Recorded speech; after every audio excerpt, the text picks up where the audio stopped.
I saw this quote and I thought it'd be quite interesting to talk about it because I thought it resonates well, and I've experienced something like this before. It goes, bullies aren't just school teenagers in school, but they're also adults and officers with nice titles and think they have the right to break the spirits of others so they can feel better about themselves.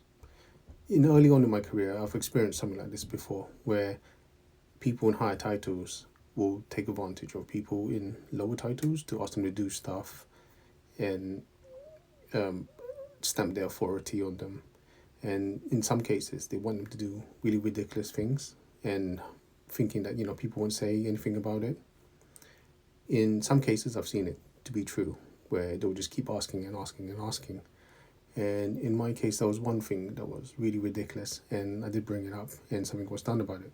But in quite a lot of cases, people won't say anything about it, and this just carries on.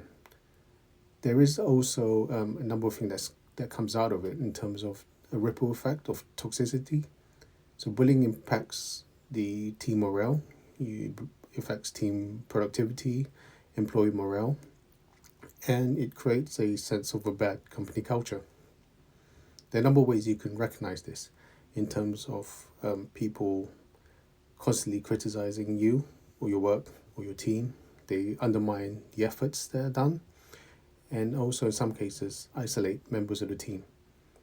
What you find in some cases are there are cliques kind of created from older members of the team, and anyone that tries to come into it, as in new recruits, find it hard to get in.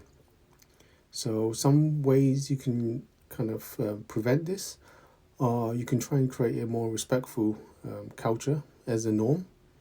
You want to enhance your reporting mechanisms so people can raise these kind of issues without fear of reprisals, either anonymous or via some kind of HR system that you have within the company. You can also provide more training to people and talks as well, which I think is quite useful, especially in intranet where you can organize talks from internal or external people to come and share their experiences and ways they've dealt with it as well. So I hope this helps, and let me know if you experience anything like this in your workplace.